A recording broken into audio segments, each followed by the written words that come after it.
राधे राधे। सभी को होली की बहुत सारी मेरी ओर से ढेर सारी शुभकामनाएं। और ये वीडियो मैं बनाने जा रही हूँ होली कब मनाई जाएगी, कैसे मनाई जाएगी, मुहूर्त क्या रहेगा और किस प्रकार से आपको होली की पूजा करनी है जिससे आपको इसका फल मिले। चलिए स्टार्ट करते हैं। सबसे पहले मैं आपको बताती हूँ होली कब है। पूर्णिमा के दिन सूर्यास्त के बाद हर चौराहे, कॉलोनी, सोसाइटी और मैदान में होली का दहन किया जाता है। सभी जानते हैं जैसा कि इस साल होली सोमवार 25 मार्च 2024 को खेली जाएगी और होली का दहन रविवार 24 मार्च 2024 को मनाया जाएगा। होली हिंदू त्योहारों में से सबसे लोकप्रिय त्यौहार है, धार्मिक त्योहारों में से एक है, लेकिन इसे जैन धर्म, बौद्ध धर्म और अन्य धर्मों के अनुसार भी मनाया जाता है। अन्य धर्म भी इसको मनाते हैं।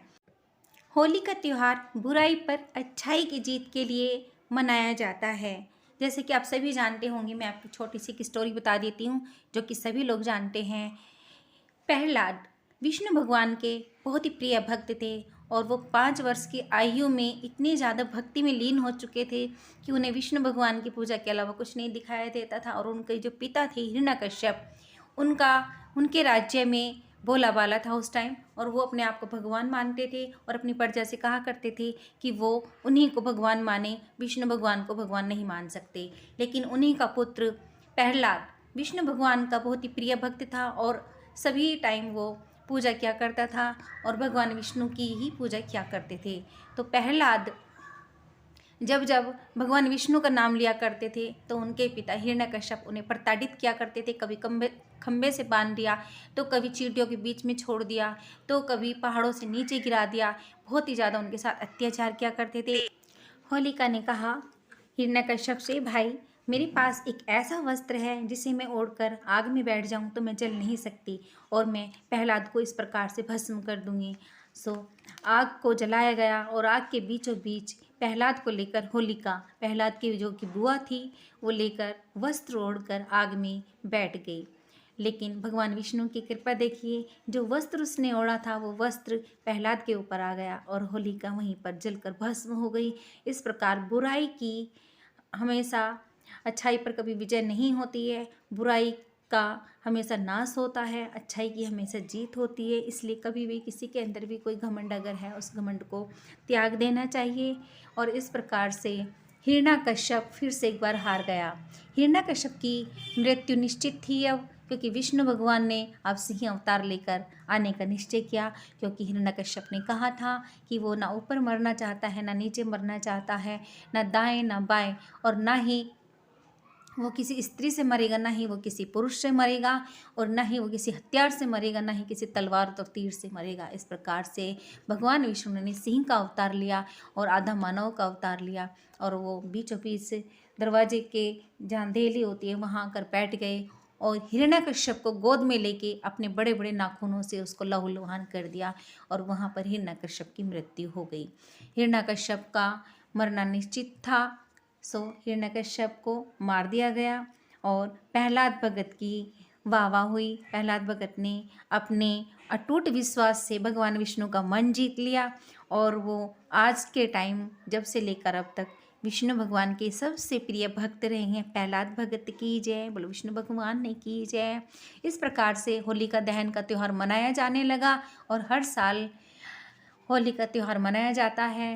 रंगों से होली खेली जाती है, फूलों से भी होली खेली जाती है और कई जगह डंडों से भी होली खेली जाती है, जब भाभियाँ देवर को डंडे बजाती हैं। अच्छा बदला ले लेते हैं ये लोग। बोलो भगवान विष्णु की जय। अब मैं आपको बताऊंगी होलिका के पूजा कैसे की जाती है। होलिका दहन जब होता है तो उसमें कुछ हम उपाय कर लेते हैं और वो उपाय मैं आपको बताऊंगी किस प्रकार से वो उपाय आप लोगों को करने हैं और उन उपायों से आप क्या लाभ प्राप्त कर सकते हैं। बोलो विष्णु भगवान की जय। चलिए जानते हैं उपाय कैसे करना है और पूजा कैसे करनी है। जब शाम के टाइम होलिका दहन किया जाता है, आप उससे पहले 7 कौड़ियाँ ले आएँ। कौड़ियाँ तो सभी जानते होंगे, 7 कौड़ियाँ लेकर आएँ, 7 हल्दी की गांठें लेकर आएँ, एक कच्चा सूत लेकर आएँ, ठीक है, और थोड़ी कुमकुम लेकर आएँ, हल्दी रखें और थोड़ी मिठाई, हलवा पूरी तैयार कर लें। आप एक थाली लीजिए, उस थाली में आप सतिया निकाल लीजिए। सतिया निकालने के बाद में उसमें आप मिठाइयाँ, हलवा पूरी, जो भी जिस चीज़ से भी आप पूजा पाठ करते हैं वो रख लीजिए और कच्चा सूत रख लीजिए और हल्दी की गांठें रख लीजिए और जो 7 आप कौड़ियाँ लेकर वो भी रख लीजिए। इसके बाद में एक जल का लोटा लीजिए, उस पर भी सतिया निकालिए और जल के लोटे में थोड़े से चावल डाल लीजिए। और अब आप जाइए पूजा करने के लिए। जब आप पूजा करने के लिए जाते हैं तो ये चौराहे पे पूजा की जाती है। सबसे पहले आप अपना जो भी आप लेकर गए हैं आप नीचे बैठ जाएं और एक चहुमुखी दिया आप आटे का बनाएं और उसमें चहुमुखी दिया आप प्रज्वलित करें। चहुमुखी दिया प्रज्वलित करने के बाद में आप एक सतिया निकालें नीचे और उस सतिये के बीच में चहुमुखी दिए को रख दीजिए। और जो भी आप अपने भोग के लिए लेकर आई हैं, हलवा पूरी और मिठाइयाँ वगैरह जो भी आप लेकर आई हैं, वो भी वहाँ पर किसी अखबार के टुकड़े में या दोने में आप वहाँ पर रख दीजिए और भगवान विष्णु का नाम लीजिए और पूजा अर्चना कीजिए। इसके बाद में जो सूत आप लेकर आए हैं उस सूत को लेकर वहाँ पर जाकर उसके 7 परिक्रमा लगाइए। उस सूत के साथ में 7 परिक्रमा लगाएंगे आप। 7 परिक्रमा लगाने के बाद में जो आप जल का लोटा लेकर आए हैं उस जल को भी चारों ओर से आप परिक्रमा करते हुए डालते जाइए। और जब आपकी पूजा पाठ समाप्त हो जाए तो भगवान विष्णु से जो भी आपकी विश है उस विश को बोलिए।